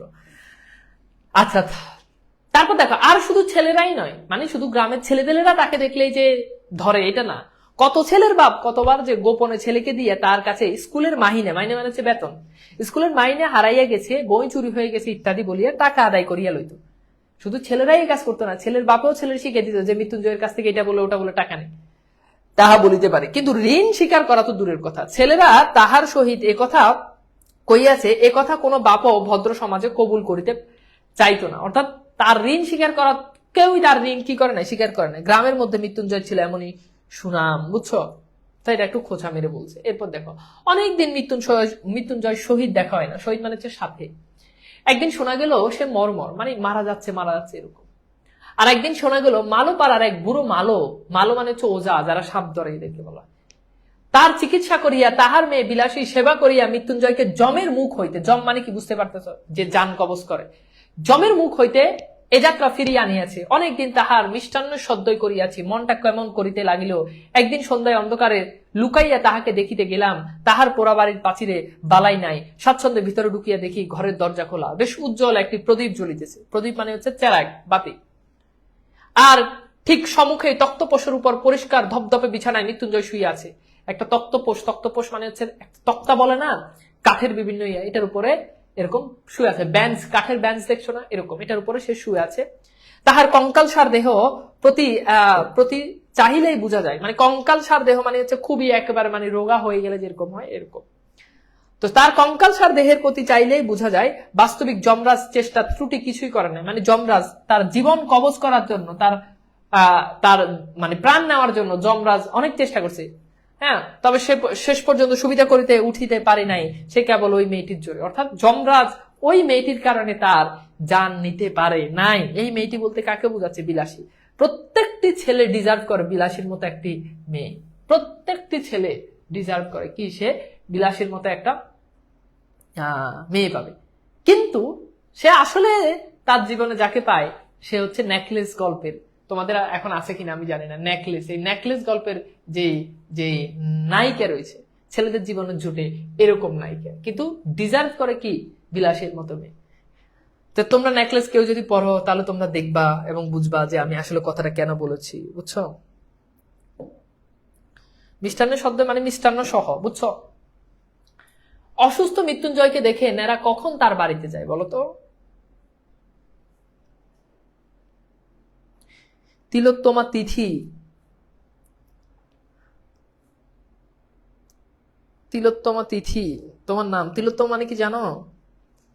মাইকেলের একটা সাহিত্য আছে তিলোত্তমা, অর্থাৎ এমন একটা নারীর বর্ণনা দিয়েছে যাকে তিল তিল করে সাজানো হয়েছে, তিল তিল করে। তার সৌন্দর্য মনে হচ্ছে যে প্রত্যেকটা তিল তিল করে সাজানো হয়েছে তার জন্য। কথা কি বুঝতে পারছো? আচ্ছা, তাহলে এটার উত্তর হবে কি সন্ধ্যায়। হ্যাঁ, এরপর দেখো সে শিয়ারে মানে হচ্ছে মাথা, এই যে শিরা বলে না, শিয়ারে সে শিয়ারে বসিয়া পাখার বাতাস করছে, মানে তার মাথার কাছে বসে বাতাস করতেছে, বুঝছো? আকস্মাৎ, হ্যাঁ, মানুষ দেখিয়া চমকিয়া উঠিয়া দাঁড়াইল। অর্থাৎ বিলাসী হঠাৎ করে মানুষ দেখে সে চমকে গেল। তাহলে সে তার জামাইয়ের মাথার উপর কি করতেছে? পাখা দিয়ে বাতাস করতেছে। তো এই যে কেন আমি বললাম যে বিলাসীর মতো মেয়ে ডিজার্ভ করে, এখনকার মেয়েরা কি এই কাজ করে না? এই সেই বুড়া সাপুরে মেয়ে বিলাসী, এই সেই মেয়ে, তাহার বয়স 18 কি 28, ঠাহর করতে পারে না। মানে 18 বছর নাকি 28 বছর এটা ঠিক ঠাহর করতে পারলাম না। কিছু মানুষের বয়স আছে দেখে বোঝা যায় না, যেমন আমার বয়স দেখে বোঝা যায় না আমার বয়স আসলে কত। এটা নিয়ে একটা গবেষণার বিষয় আছে যে তানভীর ভাইয়ের বয়স আসলে কত। যদিও বয়স আমার অনেক কম, খুবই ইয়াং, হ্যাঁ, বয়স অনেক কম, তবুও অনেকেই নিশ্চিত না যে আসলে আমার বয়স কত। এটা একটু হিডেনই থাকুক, বয়স কত সেটা নাই বলি। কিন্তু মুখের প্রতি চাহিবা মাত্র এটের পাইলাম, বয়স যাই হোক, খাটিয়া খাটিয়া আর রাত জাগিয়া জাগিয়া ইহার শরীরে আর কিছুই নাই। তাহলে নেরা বলছে যে প্রচুর খাটছে, কিসের জন্য খাটছে? জামাইয়ের সেবা করছে। এরপর বলছে রাত জাগিয়া জাগিয়া ইহার আর শরীরে আর কোনো কিছুই নেই। প্রচুর রাত জাগতো, রাত জেগে জেগে জেগে জেগে কি করতো? স্বামীর কি করতো? সেবা করতো। ঠিক যেন ফুলদানিতে জল দিয়া ভিজাইয়া রাখা বাসি ফুলের মতো। বাসি ফুলটা যেমন বাসি ফুলের ভিতরে টুক দিলে দেখবা যে ফুলের পাতা পড়ে যায়, এরকমটাই তাকে দেখে মনে হচ্ছে। হাত দিয়ে একটু স্পর্শ করিলেই, একটু নাড়াচাড়া করিলেই ঝরিয়ে পড়ে। একটু নাড়াচাড়া করলে কি করবে? ঝরে পড়বে। বুঝতে পারতেছ? দেখছো সাহিত্যিকদের এই যে তুলনা, এটা উপমা, এটা কেমন দেখো। দুনিয়ার এত কিছু থাকতে বলছে বাসি ফুলের মতো। কথা কি বুঝতে পারছো? ওকে, এরপর খেয়াল করে দেখো, ঠিক যেন ফুলদানির মতো জল দিয়ে ভিজাইয়া রাখা বাসি ফুলের মতো। উক্তিটি কার সম্পর্কে বলা হয়েছে? উক্তিটি বিলাসীর সম্পর্কে বলা হয়েছে। এরপর খেয়াল করে দেখো, এরপর বলছে মৃত্যুঞ্জয় আমাকে চিনিতে পারিয়া বলল, কে নেরা? বলিলাম মৃত্যুঞ্জয় কহিল, বস। মেয়েটি ঘাড় হেড মাথা নিজ করিয়া দাঁড়াইয়া রইল। মৃত্যুঞ্জয় দুই চারিটা কথায় যাহা কইল তাহার মর্ম এই যে প্রায় 1.5 মাস হইতেছিল চলিতেছে সে শয্যাগত। শয্যাগত হচ্ছে সে শুয়ে আছে। 1.5 মাস সে শুয়ে আছে, মধ্যে 10-15 দিন সে অজ্ঞান অচৈতন্য পড়িয়া আছে। অচৈতন্য হচ্ছে কোনো চেতনা নাই। 10-15 দিন সে একেবারে সেন্সলেস ছিল। এই কয়েকদিন হইল সে লোক চিনিতে পারিতেছে, এবং যদিও এখনো সে বিছানা ছাড়িয়ে উঠতে পারে নাই, কিন্তু ভয় নাই। অর্থাৎ মাত্র কয়েকদিন হলো সে মানুষজন চিনতে পারতেছে, এখনো সে বিছানাতেই থাকে। এরপর খেয়াল, ভয় নাই থাকুক, কিন্তু ছেলে মানুষের হইলে এটা বুঝিলাম, আজও যার শয্যা ত্যাগ করিয়া উঠিবার ক্ষমতা হয় নাই, সেই রুগীকে এই বনের মধ্যে একাকী যে মেয়েটি বাঁচিয়া তুলিবার ভার লইয়াছে, সে কত বড় গুরু ভার। অর্থাৎ এই যে একটা এত রোগা একটা মানুষকে মৃত্যুর হাত থেকে একটা মানুষ এই গহীন জঙ্গলের ভিতরে, তাকে নিয়ে কি পরিমাণ স্ট্রাগল সে করেছে, না সেটাই চিন্তা করতেছে। দিনের পর দিন, রাত্রির পর রাত্রি তাহার আর কত সেবা, কত শুশ্রূষা, কত ধৈর্য, কত রাত জাগা, সে কত বড় সাহসের কাজ। কিন্তু যে বস্তুটি এই অসহ্য সাধন করিয়া তুলিয়াছে, তাহার পরিচয় যদিচ সেদিন পাই নাই, কিন্তু আরেক দিন পাইয়াছিলাম। ফিরিবার সময় মেয়েটি তার একটি প্রদীপ লইয়া আমাকে আগে ভাঙা প্রাচীরের শেষ পর্যন্ত আসিল। এতক্ষণ পর্যন্ত সে একটি কথাও কয় নাই। এবার আস্তে আস্তে বলিল, রাস্তা পর্যন্ত তোমায় রেখে আসবো কি? অর্থাৎ তুমি ভয় পাবা, আমি কি তোমাকে রাস্তা পর্যন্ত দিয়ে আসবো? এরপর দেখো, এরপর বলছে বড় বড় আম গাছের সমস্ত বাগানটা যেন একটা জমাট অন্ধকারের মতো বোধ হইতেছে। অর্থাৎ ওই যে বাগানে অনেক বড় বড় গাছ থাকার কারণে মনে হচ্ছে একটা অন্ধকার। পথ দেখো তো দূরের কথা, নিজের হাতটা পর্যন্ত দেখা যায় না, খুবই অন্ধকার। বললাম পৌঁছে দিতে হবে না, শুধু আলোটা দাও, তুমি শুধু বাতিটা দাও, আমাকে পৌঁছে দিতে হবে না। সে প্রদীপটা আমার হাতে দিয়ে তাহার উৎকণ্ঠিত মুখের চেহারা আমার চোখে পড়িল। এই মাত্র তার চেহারাটা নেড়া দেখলো। আস্তে আস্তে সে বলিল, একলা যেতে ভয় করবে না তো? এগিয়ে দিয়ে আসবো। অর্থাৎ তোমাকে কি তুমি একলা যেতে পারবা? এগিয়ে দিয়ে আসবো কিনা? মেয়ে মানুষ জিজ্ঞেস করে, ভয় করবে না তো? সুতরাং মনে যাই হোক, প্রতি উত্তরে শুধু একটা না বলিয়াই অগ্রসর হইতে লাগলাম। তলে তলে কিন্তু সে কিন্তু ভয় পাচ্ছে। কিন্তু মেয়ে মানুষ আমাকে পথ এগিয়ে দিয়ে আসবে, এটা কি হয়? বলো বলো, এটা কি হয়? এখন ব্যাপারটা হচ্ছে তোমাকে একটা মেয়ে মানুষ যদি বলে যে তুমি কি ভয় পাবা, তুমি তো মেয়ে, ভয় পাবে তো মেয়েরা, ছেলেরা কি ভয় পায়? তো নেরা কিন্তু আসলে মনে মনে প্রচুর ভয় পাইতেছে। কিন্তু বলছে এই যে দেখো, মেয়ে মানুষ জিজ্ঞেস করে, ভয় করবে না তো? সুতরাং মনে যাই থাক। মনে যাই থাক মানে কি? মনে কিন্তু ভয়, মনে ভয় থাক। প্রত্যুত্তরে সে না বলে সে আগাইতে লাগলো। সে পুনরায় কহিল, বন জঙ্গলের পথ একটু দেখে দেখে পা ফেলে যেও। অর্থাৎ দেখে পা ফেলে যেও, সাপ জোকের উপর পা পড়তে পারে। বুঝছো? আচ্ছা। এরপর বলছে সর্বাঙ্গে কাটা দিয়ে উঠিল, একেবারে ভয় পেয়ে গেল। কিন্তু এতক্ষণে বুঝিলাম উদ্বেগটা তাহার কিসের জন্য, এবং কেন সে আলো দেখাইয়া এই বনের পথে পার করিয়া দিতে চাইল। যখন সে আরো ভয় পাচ্ছে, তখন বুঝতে পারছে যে এটা আসলে স্বাভাবিক কোনো পথ না। হয়তো সে নিষেধ শুনিত না, সঙ্গে যাইতো, কিন্তু পীড়িত মৃত্যুঞ্জয়কে, অর্থাৎ খুবই অসুস্থ মৃত্যুঞ্জয়কে হয়তো সে আমাকে দিয়ে আসতো। কিন্তু এই যে মৃত্যুঞ্জয়, রুগী, এই রোগা মানুষটাকে একাকি ফেলিয়া যাইতে বোধ করি, তার শেষ পর্যন্ত মন সরিল না। 20-25 বিঘার বাগান, অর্থাৎ তার যে বাগান সেটা হচ্ছে 20-25 বিঘার বাগান। সুতরাং পথটা কম নয়। এ দারুণ অন্ধকারের মধ্যে প্রত্যেক পদক্ষেপে বোধ করি ভয় ভয় করিতে হইত। কিন্তু পরক্ষণে মেয়েটির কথাতে সমস্ত মন এমনই আচ্ছন্ন হইয়া রইল যে ভয় পাইবার আর সময় পাইলাম না। অর্থাৎ মেয়েটার কথা চিন্তা করে সে আর ভয় পাচ্ছে না, যে এই মেয়ে যদি একটা পুরুষ মানুষকে নিয়ে এই বনে তাকে যদি সেবা দিয়ে সুস্থ করতে পারে, তাহলে এখানে ভয়ের কি? কেবল মনে হইতে লাগলো একটা মৃত কল্প রোগী লইয়া থাকা কত কঠিন। অর্থাৎ সে বলছে একটা মৃত মানুষের মতো একটা মৃত মানুষকে নিয়ে এই বনে থাকতে পারলে আমি পারবো না, সেটা ভাবতেছে। মৃত্যুঞ্জয় তো যে কোনো মুহূর্তে মরিতে পারত। তখন সমস্ত রাত্রি এই বনের মধ্যে মেয়েটি একা কি করিত, কেমন করিয়া তার রাত কাটিত। অর্থাৎ বলতেছে মৃত্যুঞ্জয় তো যে কোনো মুহূর্তে মারা যেতে পারতো। মারা গেলে এই নারী, তুমি চিন্তা করো, একটা গহীন জঙ্গলে একটা নারী একটা মৃত প্রায় একটা পুরুষকে নিয়ে আছে, সেই পুরুষ যদি রাতে মারা যায়, তাহলে সেই নারী একা কিভাবে এই কঙ্কাল নিয়ে, এই লাশ নিয়ে কিভাবে রাতে থাকবে, সেটাই সে বলতেছে, এটা সে ভাবতেছে। একটু দেখো তো এই প্রশ্নটা সলভ করতে পারো কিনা।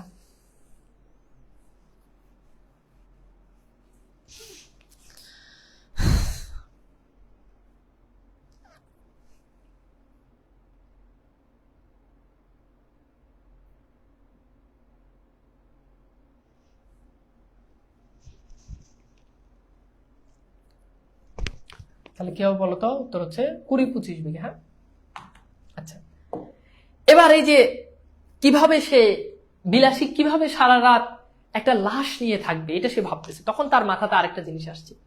এই প্রসঙ্গে অনেক দিন পরের একটা কথা আমার মনে পড়লো। এই প্রসঙ্গটা খুব ইন্টারেস্টিং। এক আত্মীয়র মৃত্যুকালে আমি উপস্থিত ছিলাম, অর্থাৎ তার এক আত্মীয় মারা যাবে, সেই সময় সে তার পাশে ছিল। অন্ধকার রাত্রি, বাটিতে ছেলেপুলে চাকর বাকর নাই।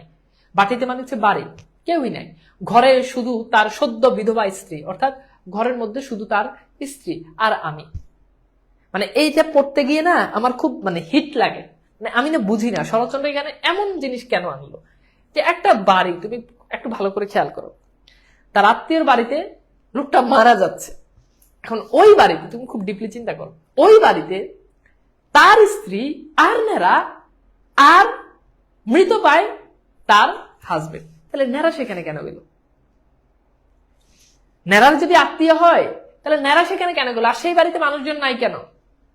আমি বুঝলাম না সেটা। যাই হোক, শরৎচন্দ্র লিখেছে তার স্ত্রী তো শোকের আবেগে ধপাধপি করিয়া এমন কাণ্ড করিয়া তুলেছে যে ভয় হইল তাহারও প্রাণটা বুঝি বাহির হইয়া যাইবা। কাঁদিয়া কাঁদিয়া বারবার আমাকে প্রশ্ন করিতে লাগিল, তিনি স্বেচ্ছায় যখন সহমরণে যেতে চাইছেন তখন সরকারের কি? অর্থাৎ সহমরণটা কি? সহমরণটা হচ্ছে আগের কালে হিন্দু সমাজে একটা প্রথা ছিল, স্বামী যখন মারা যাবে স্বামীর সাথে স্ত্রীও জ্বলন্ত জীবন্ত স্ত্রী চিতায় পুড়ে মরবে। অর্থাৎ স্ত্রী ও স্বামীর সাথে কি হবে? চিতায় পুড়বে। এইটা ছিল তখনকার সময় কি সহমরণ প্রথা। অর্থাৎ সহমরণ মানে হচ্ছে একসাথে মরণ। তো সেই নারী সে বলতেছে আমি যদি আমার স্বামীর সাথে মরতে চাই তাহলে এখানে সরকারের কি? তখন আবার এই সহমরণ প্রথা সরকার নিষিদ্ধ করে দিয়েছে। তার যে আর তিলার্ধ বাঁচিবার স্বাদ নাই, তিলার্ধ মানে হচ্ছে তিল পরিমাণ, আমার যে আর তিল পরিমাণ বাঁচার কি নাই? স্বাদ নাই। একই তাহারা বুঝিবে না, তাহাদের ঘরে কি স্ত্রী নাই? মানে বুঝে এই নারী, বুঝতেই পারতেছেন এই যে মেয়ে মানুষটা যে বিশ্বাস করতে হয় না, এটা এই নারীকে দেখে তার জলজান্ত প্রমাণ। দেখো সে এমন ভাবে বলতেছে যে আমি যদি মারা যাই সরকারের কি? আমি আমার জামাই লোকে মরে যাবো, আমার আর বাঁচার তিল পরিমাণ সরকারের নাই, স্বাদ নাই। হ্যাঁ, তাদের ঘরে কি স্ত্রী লোক নাই, তারা কি বুঝে না? তারা কি পাষাণ? হ্যাঁ, অথচ এই নারী কি পাষাণ তুমি বুঝো, একটু খেয়াল করো। আর এই রাত্রে গ্রামের পাঁচজনের যদি নারী নদীর তীরে তার কোন একটা জঙ্গলের মধ্যে তার সহমরণের জোগাড় করিয়ে দেয় তো পুলিশ লোক জানবে কি করে? অর্থাৎ যদি আমি যদি মারা যাই, আমাকে যদি সেখানে যদি নদীর মধ্যে যদি আমাদের সহমরণের বন্দোবস্ত করে, তাহলে তো পুলিশ এত জঙ্গলের ভিতরে বনের মধ্যে সে তো জানবে না। এমন কত কি, কিন্তু আমার তো আর বসিয়া বসিয়া তার কান্না শুনিলে চলবে না। নেরা বলছে আমি তো শুধু কান্না শুনলে চলবে না, পাড়ায় খবর দেওয়া চাই, মানে পাড়ায় খবর দিতে হবে, অনেক জিনিস জোগাড় করতে চাই। কিন্তু আমার বাহিরে যাইবার প্রস্তাব শুনিয়া, অর্থাৎ নেরা যখন বলছে যে আমি বাহিরে যাব, তুমি থাকো, আমি সবাইকে গিয়ে খবর দিয়ে আসি, কিন্তু আমার বাহিরে যাইবার প্রস্তাব শুনিয়া তিনি প্রকৃতিস্থ হইয়া উঠিলেন, চোখ মুছিয়া বলিলেন ভাই যা হবার সে তো হইয়াছে, আর বাহিরে গিয়ে কি হবে, রাতটুকু কাটুক না। মানে বুঝতে পারতেছ দুইটা প্রসঙ্গ।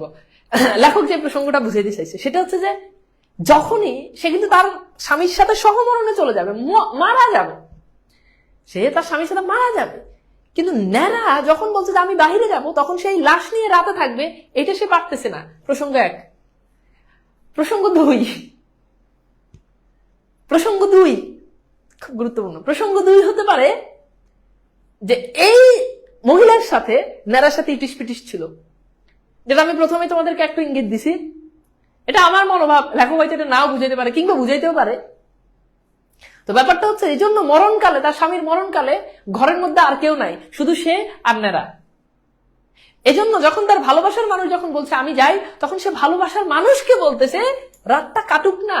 তাহলে লেখক এই লাইনটাই কেন লিখলো, রাতটা কাটুক না? এটাকে কিন্তু অন্যভাবেও লেখা যায়। সেটা বলতে পারতো আমার ভয় করতেছে, আপনি থেকে যান, কিংবা সকালে যে রাতটা কাটুক না। এই কথার কিন্তু মর্মার্থ খুব ব্যাপক, আমরা আর গভীরে না যাই। যাই হোক, বলিলাম অনেক কাজ, না গেলে যে নয়, অর্থাৎ না গেলে যে নয়, যেতে তো হবেই। তিনি বলিলেন হোক কাজ, তুমি বসো। বাগিস বসর কথা বলছে। বলিলাম বসটা চলবে না, একবার খবর দিতে হবেই। বলিয়া পা বাড়াইবা বলা মাত্রই তিনি চিৎকার করিয়া উঠিলেন, ওরে বাপরে, আমি একলা থাকতে পারবো না। কি বলছে? আমি একলা থাকতে পারবো না। এখন পর্যন্ত এসে মোটামুটি বোঝা যাচ্ছে যে তা আসলে তার ভয়, স্বামীর লাশ নিয়ে এসে। তাহলে দেখো, এই যে বলছে নারীর মন বোঝা, নারীর মন বোঝা, এটা কিন্তু এত সহজ না। যেই নারী এতক্ষণ সরকারকে দোষ দিচ্ছে, আমি যদি আমার স্বামীর সাথে মরতে চাই তো তোর কি, আমি মরবো, আমার আর তিলাদ্য পরিমাণ বাঁচার কোনো শখ নাই। আর সেই নারী তার স্বামীর লাশের সঙ্গে থাকতে পারে না, তার ভয় করে। সে আরেকজন পুরুষকে বলে আপনি রাতটা থেকে যান। ছেলেরা খুবই সাবধান, বয়স হচ্ছে, বয়স কম, সাবধান। আবার বলছি সাবধান ছেলেরা, বয়স কম, 18-19 বছর বয়স। এই বয়সে তোমাদের প্রত্যেক পয়েন্টে পয়েন্টে তোমাদের জন্য কি ঘট্ট বাধা আছে। হাঁটবা, দেখতেছো ভালোবাসা, ঠাস করে পড়ে যাবা, টেরি পাবা না। সাবধান সাবধান। আচ্ছা, এরপর খেয়াল করো, কিন্তু সহসা সেই শক্তির পরিচয় যখন কোন নরনারীর কাছে পাওয়া যায়, এই নারী এত বছর ধরে সংসার করার পর স্বামীর সাথে থাকতে চায় না, আর বিলাসী তার স্বামীকে নিয়ে জঙ্গলের ভিতরে রাতকে রাত, দিনকে দিন কাটিয়েছে। এজন্য বলছে যে বিলাসীর মতো সবাই নারী ডিজার্ভ করে। তখন সমাজের আদালতে আসামি করিয়ে তাহাকে দণ্ড দেওয়া আবশ্যক যদি হয় তো হোক, কিন্তু মানুষের যে বস্তুটি সামাজিক নয়, যে ইহাদের দুঃখ গোপনে অশ্রু বিসর্জন না করিয়া কোনো মতেই থাকিতে পারে না, প্রায় মাস 2 মৃত্যুঞ্জয় খবর লই নাই, এরপর আর 2 মাস মৃত্যুঞ্জয়ের খবর লই নাই। যাহারা পল্লীগ্রাম দেখেন নাই, কিংবা ওই রেলগাড়ির জানালায় মুখ বাড়াইয়া দিয়া, তাহারা হয়তো সবিস্ময়ে বলিয়া উঠিবেন, এ কেমন কথা, এ কি কখনো সম্ভব হইতে পারে যে অত বড় অসুখটা চোখে দেখিয়া আসিয়া 2 মাস 2 তার খোঁজ খবর লয় নাই। অর্থাৎ যারা জীবনে গ্রাম, খালি রেল লাইন, শহরে আসতেছে ট্রেন দিয়া, জানালা দিয়ে খালি গ্রাম দেখছে, এরা বলবে আল্লাহ তুমি আর 2 মাস খবর নাও নাই, একটা অসুস্থ মানুষকে দেখে আসার পর 2 মাস খবর নাও নাই। তাহাদের অবগতির জন্য বলা আবশ্যক যে এ শুধু সম্ভবই না, ইহা হইয়াই থাকে, এটা খুব নর্মাল, ইহা হইয়াই থাকে, এটা খুব নর্মাল। এজন্য মানুষ মনে করে যে গ্রামের মানুষ সহজ, যারা শহরে থাকে ওরা মনে করে যে গ্রামের মানুষ সহজ। কিন্তু গ্রামের মানুষ যে কি পরিমাণ খারাপ হয় সেটা সে গ্রামে না গেলে বুঝবেই না। যে বলে গ্রামের মানুষ ভালো, ও জীবনে গ্রামেই যায় নাই। মানে ব্যাপারটাকে বুঝতে পারছো? তো এখন এরা ওই প্রসঙ্গটাই বলছে। মানে তুমি একটা জিনিস চিন্তা করে দেখো, সেই কবে লিখে গেছে, সেই লেখাগুলো দেখো এখনকার প্রেক্ষাপটের সাথে কত সুন্দর উপমা।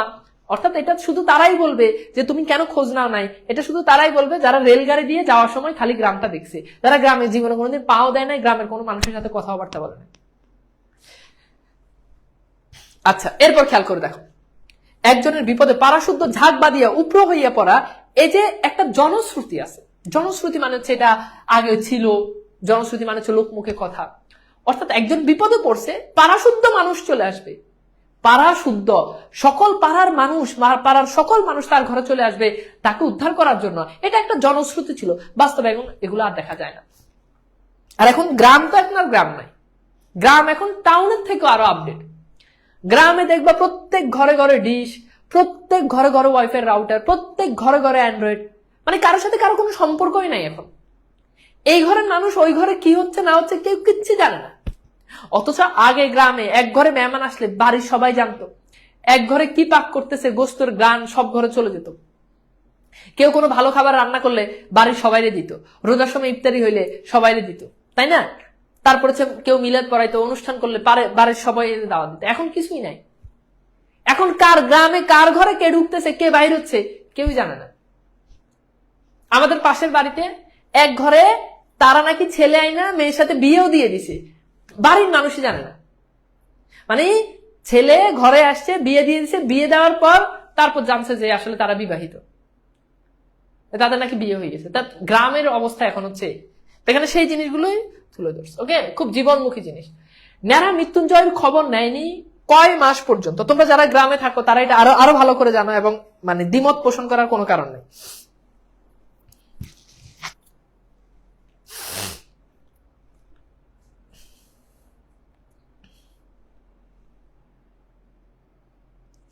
তাহলে উত্তর কি বলতো? উত্তর হচ্ছে 2 মাস। হ্যাঁ, আচ্ছা, এরপর দেখো, খেয়াল করো।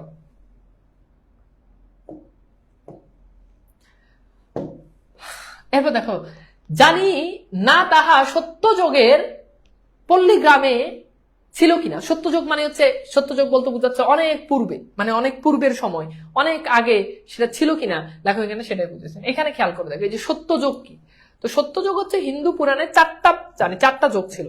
এই হিন্দু পুরাণের 4টা যোগের ভিতরে প্রথম যোগ, তার মানে বুঝতে পারছো খুব প্রাচীন, মানে বহু আগে। তাহলে এখানে হিন্দু যুগ বলতে বোঝাচ্ছে কি, বহু আগে। হিন্দু পুরাণের 4 যোগের প্রথম যোগ, অর্থাৎ বহু আগে। অর্থাৎ এটা বহু আগে হয়তো পল্লী গ্রামে ছিল কিনা, কিন্তু একালে তা কোথাও দেখিয়াছি বলিয়া মনে করিতে পারি না। অর্থাৎ এই সময় এটা দেখা যায় না। তবে তাহার মরার খবর যখন পাওয়া যায় নাই, তখন সে যে বাঁচিয়া আছে এটা ঠিক। মৃত্যুঞ্জয় যদি মারা যেত তাহলে তো আমার কাছে খবর আসতো, যেহেতু খবর আসে তার মানে সে জীবিত আছে। এমনই সময় হঠাৎ একদিন কানে গেল, মৃত্যুঞ্জয় সেই বাগানের অংশীদার খুড়া তোল পাল করিয়া বেড়াইতেছে, যে গেল গেল গ্রামটা একেবারে রসাতলে গেল, নালতের মৃত্যুর বলিয়া সমাজে আর মুখ বাহির করিবার জোর হইল না। নালাতের মৃত্যুর অর্থাৎ তাদের বংশ, আমরা এই বংশের মানুষ, এইটা আমরা আর কি করতে পারবো না, আমরা আর সমাজে মুখ দেখাইতে পারবো না। অকাল কুষ্মান্ডটা একটা সাপুরে মেয়েকে নিকা করিয়া ঘরে আনিয়াছে। অকাল কুষ্মান্ড মানে হচ্ছে কি, অপদার্থটা একটা মেয়েকে, একটা সাপুরে মেয়েকে নিকা মানে হচ্ছে বিয়ে করে আনছে। আর শুধু নিকা নয়, শুধু বিয়ে নয়, তাও না হয় চুলাই যাক, মানে তাও নাই ছাড়ে খাড়ে যাক, তাহার হাতে ভাত পর্যন্ত খাইয়াছে। আরো যে কি কি করছে এটা তো জানাই না, ভাত খাইছে এটা নিয়ে ওর সমস্যা। তো বিয়ে করছে, ভাত খাইতেই পারে। গ্রামে যদি ইহার শাসন না থাকে তো বনে গিয়ে বাস করে নিতে হয়। দেখছো গ্রামের মানুষকে খাপাই দিতেছে যে, ঠিক আছে, ইত্যাদি ইত্যাদি অনেক কথাবার্তা। যাই হোক, সত্যযুগ মানে কি এটা আমরা দেখলাম। এরপর দেখো, তখন ছেলে বুড়ো সকলের মুখে ওই একই কথা, হ্যাঁ এ হইল কি, কলি কি সত্যি উল্টাইয়া গেল। কলি হচ্ছে হিন্দু পুরাণের যে 4 যুগের যে শেষ যুগ, মানে সবকিছু মনে হচ্ছে যে উল্টে গেছে। খুড়া বলিয়া বেড়াইতে লাগিল, এই যে ঘটিবে তিনি অনেক আগেই জানতেন। কিছু কিছু মানুষ আছে ঘটনা ঘটার পর বলে যে আমি তো এটা জানতাম এটা ঘটবে, তিনি শুধু তামাশা দেখিতেছিলেন। কোথাকার জল কোথায় গিয়ে মরে। নইলে এটা কি মরে হবে না পরে হবে, একটু দেখিও তো। আচ্ছা, এরপর দেখো, নইলে পর নয়, প্রতিবেশী নয়, আপন ভাইব, তিনি কি বাড়ি লইয়া যাইতে পারিতেন না? তাহার কি ডাক্তার বৈদ্য দেখাইবার ক্ষমতা ছিল না? এবার সে বলতেছে যে সেবা করার জন্য তো আমারও বলতে পারতাম, আমিও তো ডাক্তার বৈদ্য দেখাইতে পারতাম। তবে কেন, যে কারণেই না, যে করেন নাই, এখন দেখুক সবাই, কিন্তু আর তো চুপ থাকিয়ে যায় না। এই যে মৃত্যুর বংশের নাম ডুবিয়া যায়, গ্রামে যে মুখ পড়ে, তখন আমরা গ্রামের লোক মিলিয়া যে কাজটা করিলাম, মানে তারা গ্রামে সবাই মিলে যে কাজটা তারা করবে, হ্যাঁ, তাহা মনে করিলে আমার আজও লজ্জায় মরিয়া যায়। অর্থাৎ সেটা মনে করলে আমি এখনো লজ্জায় মরে যাই। আমরা যে কাজটা করছি, কি কাজটা করছে? খুড়া চলিলেন নলাতের মৃত্যুর বংশের অভিভাবক লইয়া, অর্থাৎ খুড়া সবাইকে লিড দিতেছে, নেতৃত্ব দিয়ে সবাইকে নিয়ে যাচ্ছে। আমরা 10-12 জন সঙ্গে চলিলাম, খুড়ার সঙ্গে আমরা 10-12 জন, নেরা সহ আরো 10-12 জন সঙ্গে যাচ্ছে। এরপর দেখো, চলিলাম গ্রামের বদন দগ্ধ না হইয়া, এই জন্য মৃত্যুঞ্জয়ের পোড়া বাড়িতে গিয়া যখন উপস্থিত হইলাম, তখন সবে মাত্র সন্ধ্যা হইয়াছে। মেয়েটি ভাঙা বারান্দায় একধারে রুটি গড়িতেছিলেন। আকস্মাৎ লাঠিসোঁটা হাতে এতগুলো লোককে উঠানোর উপর দেখিয়া ভয়ে নীল বর্ণ হইয়া গেল। অর্থাৎ প্রচন্ড রকম বিলাসী ভয় পেয়েছে। খুড়া ঘরের মধ্যে উকি মারিয়া দেখিল মৃত্যুঞ্জয় শুইয়া আছে। চট করিয়া শিকলটা টানিয়া দিয়া সেই ভয়ে মৃতপায় মেয়েটিকে সম্ভাষণ শুরু করেছিলেন, মানে সম্ভাষণ বলতে গালাগালি শুরু করতেছিল। মৃত্যুঞ্জয়কে আটকাই দিছে ঘরের মধ্যে। এরপর বলা বাহুল্য, জগতের কোনো খুড়া কোনো কালে বোধ করি ভাইপোর স্ত্রীকে এরূপ সম্ভাষণ করে নাই। এত গালাগালি দুনিয়ার কোনো চাচা খুড়া হয়তো তার ভাইপোর বউকে করে নাই। সে এমনই যে মেয়েটি হীন সাপুরে মেয়ে হইয়াও তাহার সহিত পারিল না, চোখ তুলিয়া বলিল, বাবা আমারে বাবুর সঙ্গে নেখা দিয়েছে। তাহলে এখানে বাবু বলে কাকে সম্বোধন করছে? মৃত্যুঞ্জয়কে, অর্থাৎ আমাদের বিবাহ হয়েছে। ঠিক আছে, তো সেটাই জানাতে চেয়েছে যে আমরা আসলে বিবাহ বহির্ভূত কোনো সম্পর্ক আমাদের মধ্যে নয়। খুড়া বলিলেন, তবে রে, ইত্যাদি ইত্যাদি এই সব বলেই, এবং সঙ্গে সঙ্গে 10-12 জন বীর দর্পে হুঙ্কার দিয়ে তাহার ঘাড়ে পড়িল।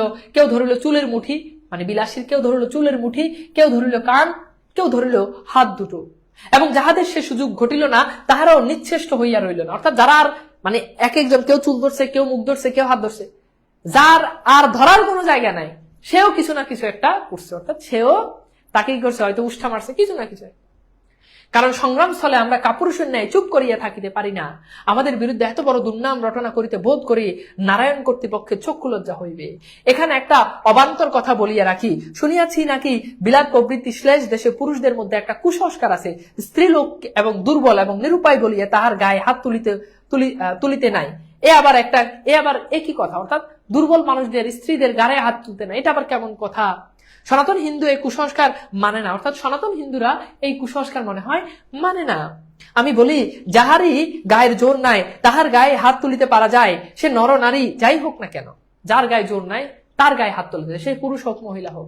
মৃত্যুঞ্জয় বাড়িতে বীর দর্পণে কয়জন হুঙ্কার দিয়েছিল? কতজন প্রবেশ করেছিল বলো তো?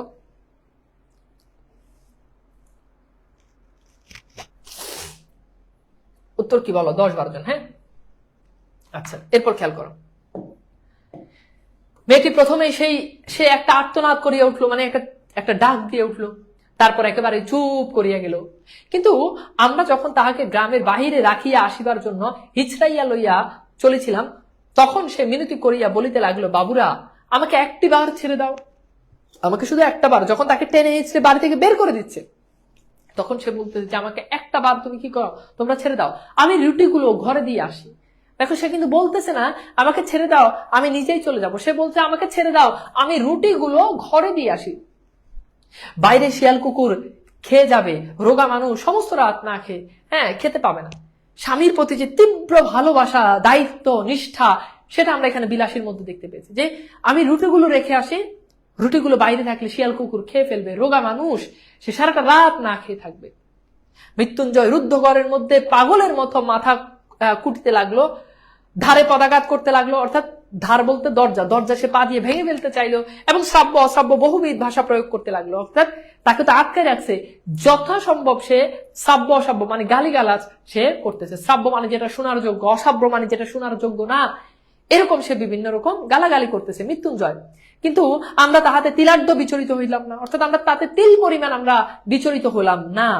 স্বদেশের মঙ্গলের জন্য সমস্ত অকাতরে সহ্য করিয়া তাহাকে চলিলাম বলিতেছি, কেননা আমিও বারবার সঙ্গে ছিলাম, আমিও বরাবর সঙ্গে ছিলাম। কিন্তু কোথা আমার মধ্যে একটুখানি দুর্বলতা ছিল, মানে মৃত্যুঞ্জয়ের ভিতরে একটু দুর্বলতা ছিল। আমি তাহার গায়ে, খেয়াল করো, আমি তাহার গায়ে হাত তুলিতে পারি নাই। মৃত্যুঞ্জয় তার গায়ে কি করতে পারে নাই? হাত তুলতে পারে নাই, বরঞ্চ কেমন জানি কান্না পাইতে লাগিল। সে যে অত্যন্ত অন্যায় করিয়াছে এবং তাহাকে গ্রামের বাহির করিয়ে দেওয়া উচিত বটে, কিন্তু এটাই যে আমরা ভালো কাজ করিয়াছি সেও কিছুতে মনে করলাম, অর্থাৎ সে না হয় অন্যায় করছে, কিন্তু আমরা যেটা করেছি সেটা ভালো কাজ, এটা মৃত্যুঞ্জয়ের কাছে মনে হয় নাই। কিন্তু আমার কথা যাক, আপনারা মনে করিবেন পল্লী গ্রামের উদারতা একান্ত অভাব, মোটেই না, বরঞ্চ বড়লোক হইলে আমরা এমন সব ঔদার্য প্রকাশ করি যে শুনিলে আপনি অবাক হইয়া যাবেন। অর্থাৎ মৃত্যুঞ্জয়, সাপুরে মেয়ে, বিলাসী, এদের হয়তো টাকা পয়সা নাই দেখে আমরা এদেরকে এরকম করছি, কিন্তু যার টাকা পয়সা আছে সে যাই করুক 7 খুন মাপ, সে তো বিয়ে করেছে, সে হয়তো একটা নিচু শ্রেণীর মেয়েকে বিয়ে করেছে, বাট সে তো বিয়ে করেছে, কিন্তু তাদেরকে আমরা গ্রাম থেকে বের করে দিচ্ছি। অথচ গ্রামে যাদের টাকা আছে তারা কিন্তু 3-4 বাড়িতে 3-4টা করে বিয়ে করলেও তাদের কিছু যায় আসে না। তারা যদি তাদের নিজের বাড়িতে যদি অন্য নারীকে যদি এনে যদি ঘরে রাখে, রাত কাটায়, তাতেও কিছু হবে না। তো এখানে সেই জিনিসটাই বলছে যে যাদের টাকা আছে তাদেরকে আমরা তাদের জন্য এত বেশি ঔদার্য প্রকাশ করি যে এটা শুনিলে আপনি কি হইবেন? অবাক হইয়া যাইবে।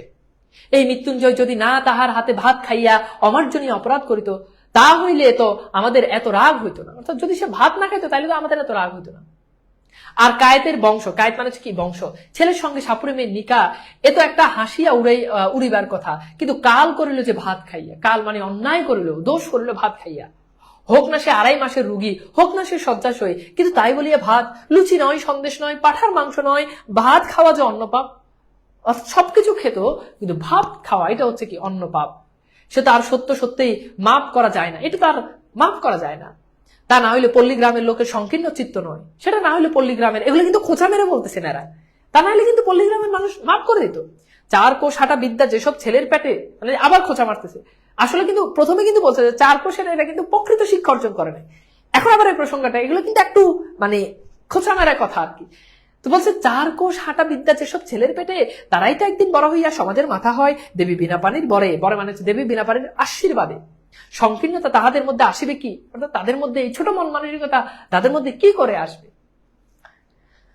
আজকে এ পর্যন্তই। আজকের ক্লাসটা কার কেমন লেগেছে আমাকে একটু জানিয়ে দাও, এন্ড পরের ক্লাস থেকে আমরা এটা শেষ করব এবং বোর্ড প্রশ্ন ইনশাল্লাহ সলভ করবো। আমি একটু দেখি আমাদের আজকে হচ্ছে এখানে আমাদের কোথাও অনেক দূর পর্যন্ত চলে গেছে। আমাদের মোট স্লাইড হচ্ছে এখানে 72টা স্লাইড। আমরা দেখি কত দূর পর্যন্ত।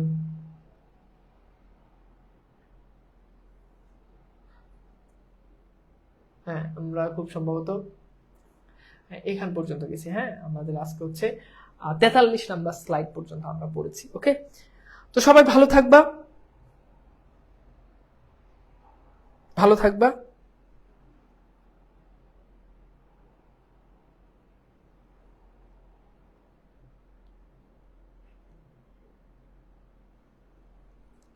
ওকে,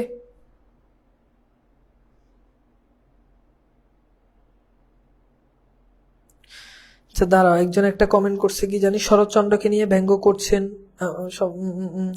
ও কমেন্টটা পুরোপুরি দেখা যাচ্ছে না, কি জানি লিখছে,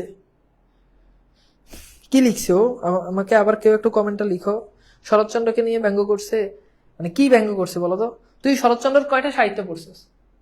এই ছেলে, ও কি লিখছে? আমি আসলে কমেন্টটা পুরোটা পড়তে পারতেছি না। তুই শরৎচন্দ্রের কয়টা পড়ছিস? শরৎচন্দ্রকে ব্যঙ্গ করার কি? শরৎচন্দ্র যে পতিতাদেরকে নিয়ে লিখছে, শরৎচন্দ্র যে বাসাতে থাকতো, সেই বাসার উপর তলায় যে পতিতারা ছিল, নিচতলায় শরৎচন্দ্র ছিল, তুই শরৎচন্দ্রকে কতটুক জানোস? মানে কতটুক জানোস রে ভাই? তুই শরৎচন্দ্রের লেখা কয়টা পড়ছিস? এগুলো জানোস কিছু? হ্যাঁ, আজাইরে ব্যাখ্যা দিয়ে রাত কাটুক না কেন, এই কেমনে নেগেটিভ মিন করেন? তুই শরৎচন্দ্র নেগেটিভ কি? শরৎচন্দ্র হাজার হাজার নেগেটিভ লেখা আছে, তুই চিনস? মানে শরৎচন্দ্র জানোস? কোনো বই পড়ছস? আজাইরে ও তো শরৎচন্দ্র কয়টা বই পড়ছস বাবা? তুই যে বলো যে আমি নেগেটিভ মিন করছি, শরৎচন্দ্র তো হাজার শত শত শত শত লাইন শুধু নেগেটিভ, এগুলো তো পড়াই যাবে না। তুই তো তোর ক্লাসমেটের সামনে এটা পড়তে লজ্জা পাবি। আর সেই শরৎচন্দ্র নিয়ে আমি নেগেটিভ মিন করলাম, তোর এত গায়ে লাগে গেছে। মানে এমন ভাব দেখে মনে হচ্ছে শরৎচন্দ্রের বিশাল বড় ফ্যান। শরৎচন্দ্র এমন একটা অক্ষর নাই যেটা সে পড়ে নাই। এসব ভাব আমার লোকে দেখাস?